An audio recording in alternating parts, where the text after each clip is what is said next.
बच्चों good evening. बच्चों आज मैं आपसे कुछ बात करने आया हूँ। बात ये करने आया हूँ कि बच्चों आज एक बच्चे का कॉल आता है और वो बच्चे का ये शिकायत होता है कि सर आपने यूट्यूब पे वीडियो डालना आपने छोड़ दिया क्या, आपने पढ़ाना आप छोड़ दिया क्या। बच्चों हकीकत ये है कि मैं सबसे पहले आपसे सॉरी बोलूँ। कहीं ना कहीं मेरी गलती है कि मैं इस बीच में पढ़ाई से रिलेटेड कंटिन्यू में वीडियो डाल रहा था, खास करके टेंथ के पर्पज़ से और ट्वेल्थ के पर्पज़ से, जिस बच्चे का बोर्ड का एग्ज़ाम है। तो बच्चों यहाँ इस बीच में मैंने वीडियो सही में मैं डालना छोड़ दिया। तो बच्चों मैं वीडियो डालना नहीं छोड़ा हूँ, ना ही मैं यूट्यूब से मतलब यूट्यूब पे वीडियो बनाना छोड़ दिया हूँ, ऐसा कुछ नहीं है।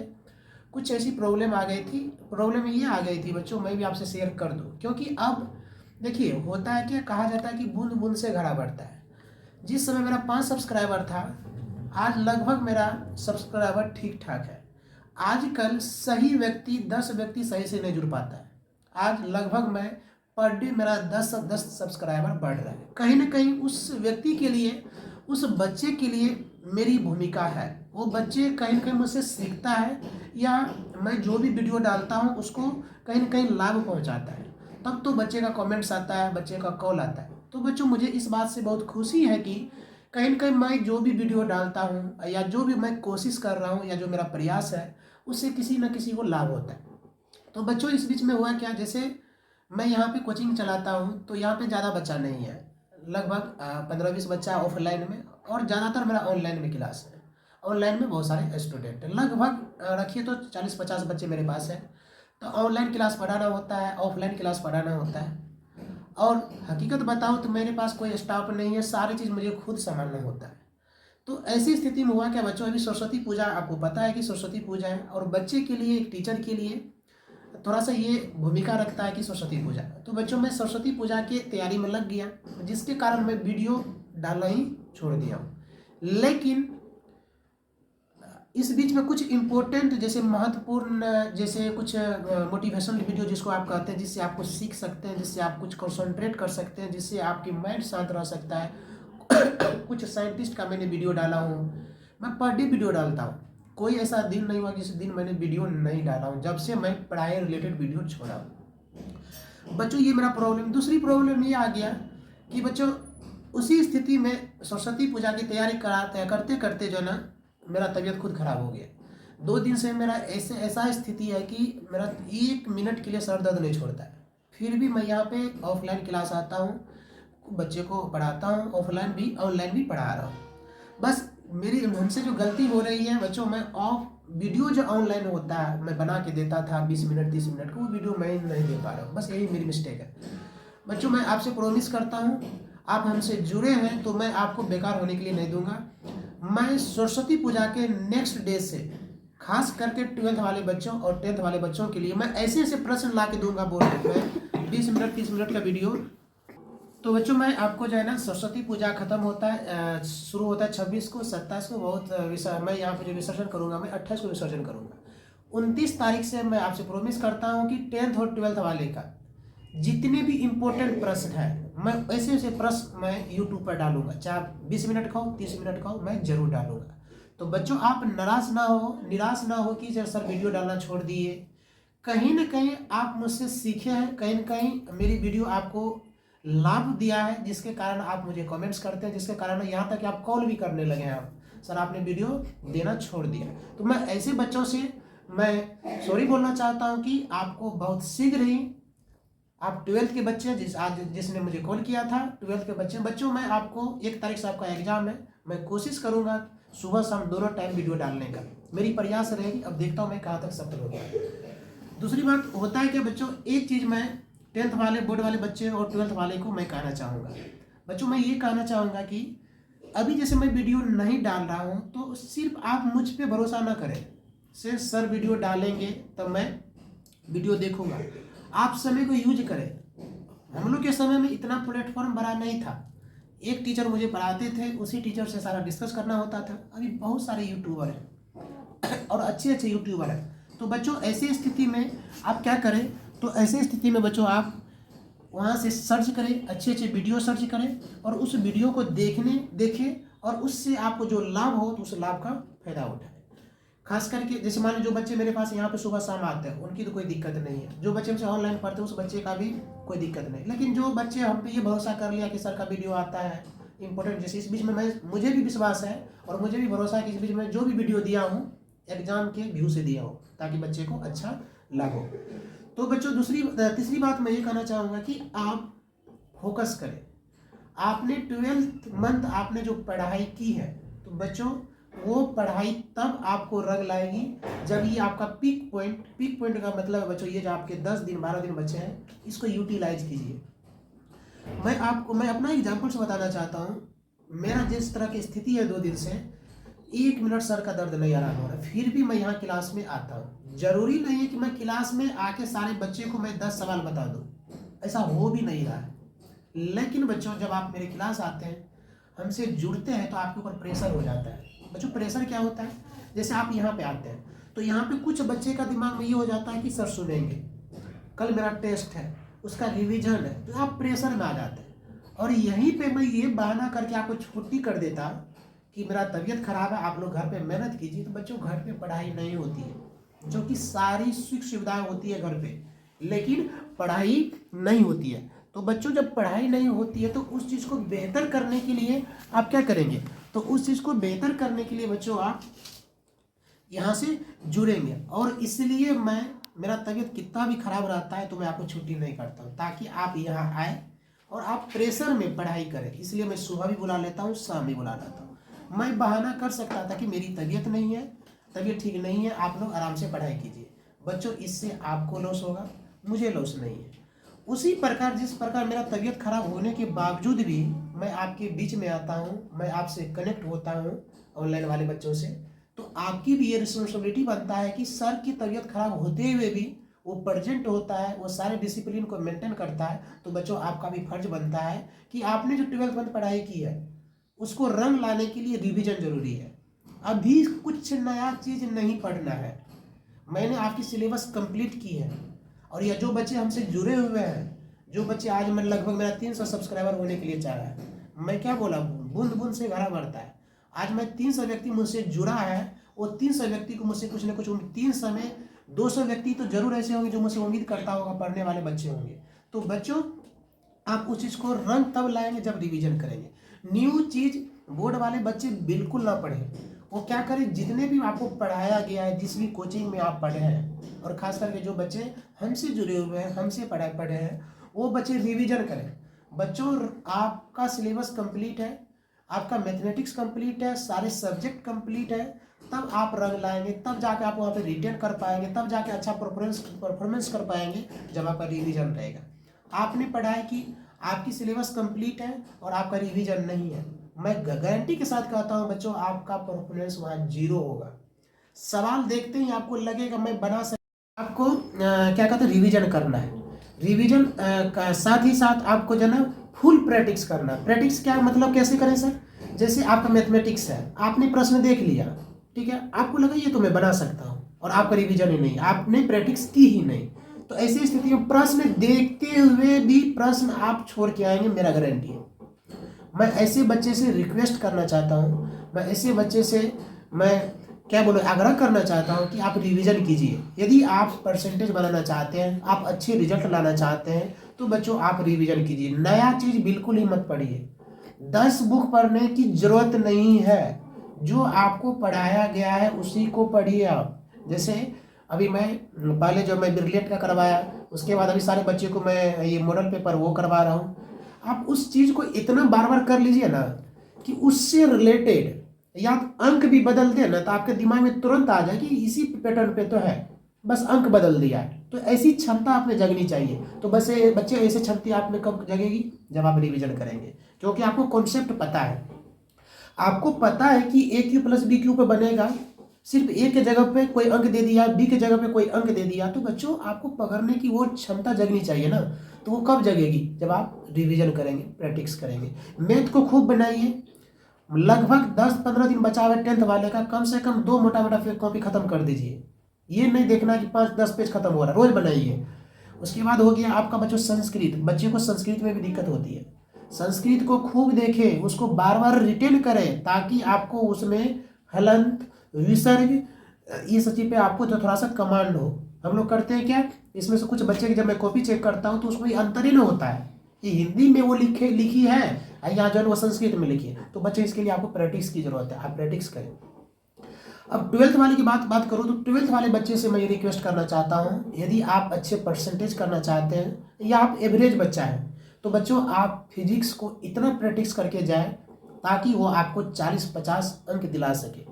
अन्यथा सबसे ज़्यादा बच्चे यदि फेल होता है तो फिजिक्स में उसको क्रॉस लगता है, क्योंकि हिंदी लगभग बच्चा कर लेता है, संस्कृत का क्या कहते हैं सॉरी ये इंग्लिश कर लेता है, केमिस्ट्री बायो तो रिलेटेड भाषा है, बच्चा को ये सब चीज़ थोड़ा इंटरेस्ट भी लगता है पढ़ने में, वो लिख देता है।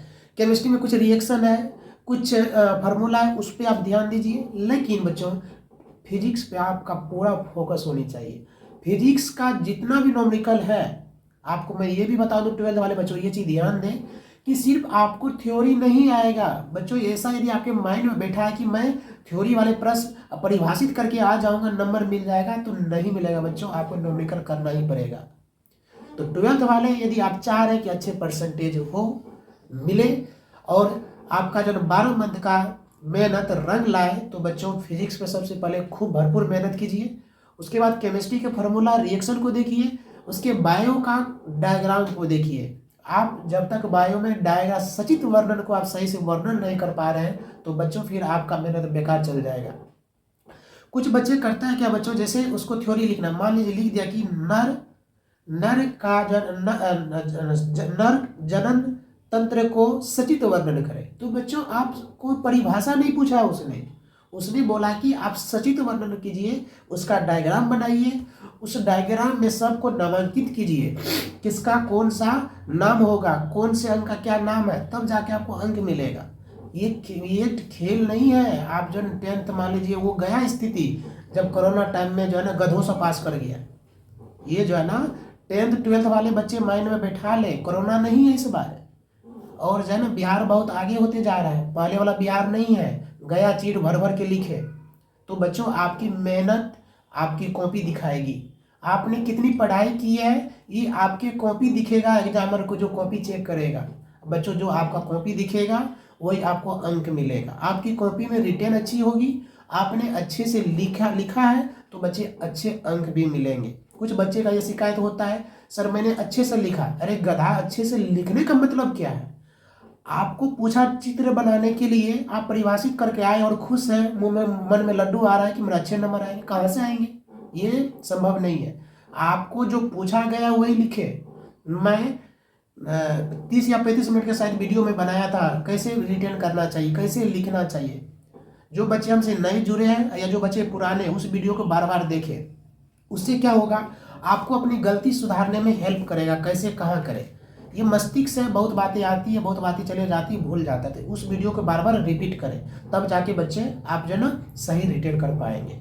और नेक्स्ट पॉइंट की बात मैं करूँ तो बच्चों सबसे इम्पोर्टेंट, आप लोग बहानेबाज बहुत है, ड्रामाबाज, खास करके लड़कियों लोग, इन लोग को जब सर्दी बहुत लगता है और मेकअप छोड़ दीजिए, नहीं तो रोएगी ना तो घर वाले भी जन मुँह मोड़ लेंगे।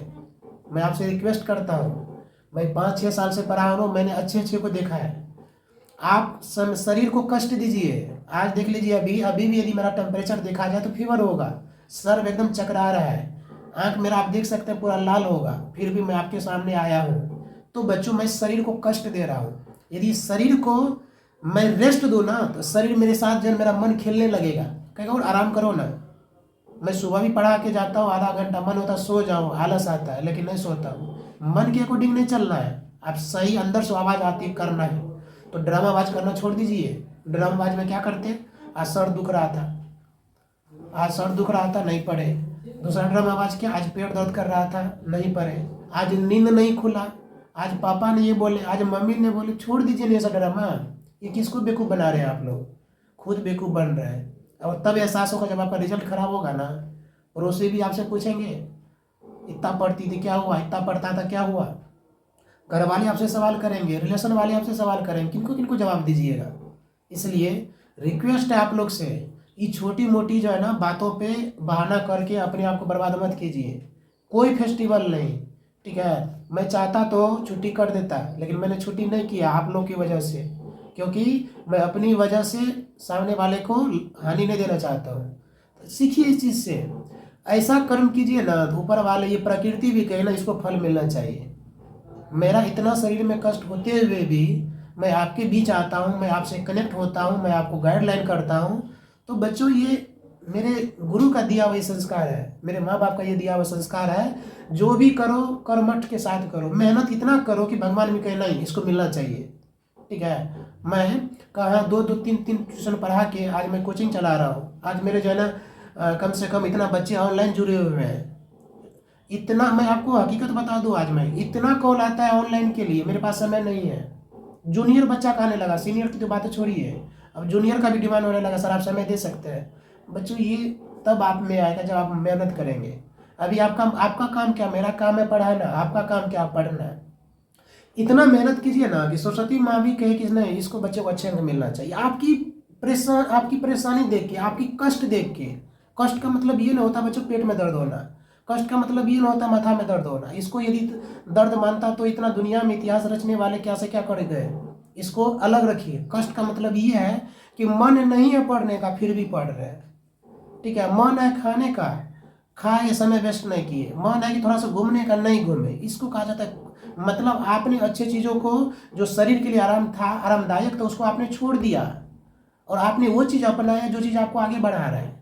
तो कम से कम इस चीज़ से सीखिए। और खास करके बोर्ड वाले बच्चे को सीखना ही पड़ेगा, नहीं तो रोइएगा ना, कोई ना आंसू पूछेगा। तो एक टीचर एक बच्चे से क्या उम्मीद करता है। मैं आपको 12 मंथ से पढ़ा रहा हूँ, जो बच्चे हमसे जुड़े हुए हैं या जो बच्चे हमसे नहीं भी जुड़े हैं, नहीं जुड़े हैं, वो कहीं न कहीं पढ़ते होंगे, किसी संस्था में पढ़ते होंगे, होम ट्यूशन पढ़ते होंगे। पढ़ाई तो आपने किया है ना, उस पढ़ाई कैसे आप रंग लाएंगे। तो एक टीचर उम्मीद तब करता है और बच्चे, टीचर को तब खुशी होती है जब बच्चे 12 मंथ को हम पढ़ाए हैं, और उस चीज़ का जब कब आएगा, जिस दिन रिजल्ट आएगा, सिर्फ हमको सुनाई ये देना चाहिए कि जो जो बच्चा मुझसे पढ़ रहा था सब फर्स्ट डिवीजन किया।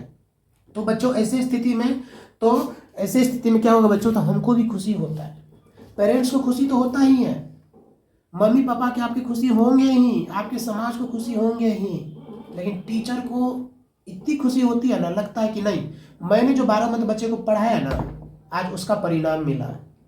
मम्मी पापा आपको पैसा दे के यहाँ भेज देते हैं और मैं आपके पास बकता हूँ, मैं आपके पास मेहनत करता हूँ किस तरह बच्चे को पढ़ाना है।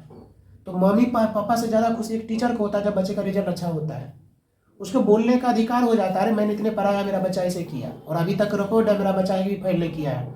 मैं वीडियो में बोल रहा हूँ, कोई बच्चा ऐसा हो, मैं 6 साल से पढ़ा रहा हूँ, जो बच्चा हमसे पढ़ा है और बच्चा फेल कर गया हो। तो बच्चों, आप मेहनत कीजिए।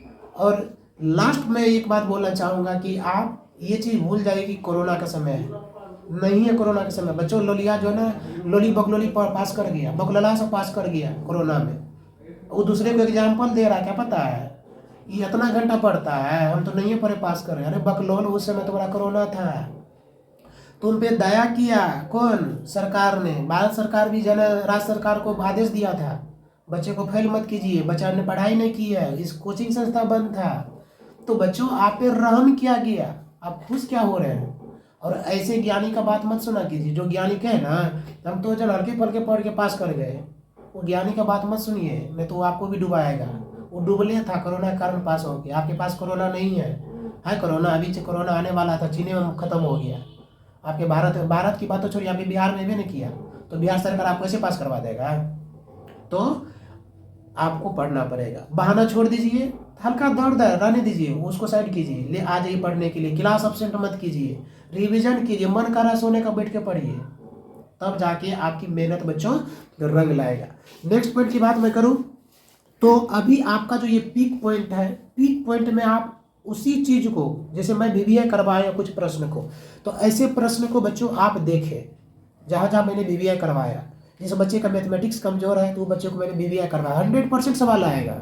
6 साल से पढ़ा हूँ, इतना तो अनुभव हो गया है, कोई फेक वाली बात मैं नहीं करता हूँ। जिसको मैंने बीबीए करवाया है वो प्रश्न आप बनाइए, आपको जो कभी भी कॉपी दे दे तो आपसे बन जाना चाहिए, तब जाके बच्चों आपका जो है इम्प्रूवमेंट होगा और आपके अच्छे नंबर मिलेंगे। जब तक आप रिवीजन नहीं करेंगे, जब तक आप प्रैक्टिस नहीं करेंगे, तो कहाँ से ये सच मिलेगा, संभव नहीं है। दिमाग को शांत रखिए, तभी अभी के समय में उलझनों से बचिए, नहीं तो आपकी सारी मेहनत जाएगा बेकार। आपने कितना भी मेहनत की, सारी मेहनत आपका बेकार चला जाएगा। वो मेहनत रिवीजन पे डालिए। लास्ट पॉइंट है, जैसे 12th वाले की 1 तारीख से एग्जाम है, तो उसके पास कितना समय बचा है, उस बच्चे को रिवीजन करना पड़ेगा। आपने जो पढ़ना है चीज़ बिल्कुल मत पढ़िए, जो आपने पढ़ा उसको रिवीजन कीजिए। 10th वाले को भी वही। तो बच्चों बहाना करके ना करके आप पढ़ाई पे ध्यान दें। Thank you.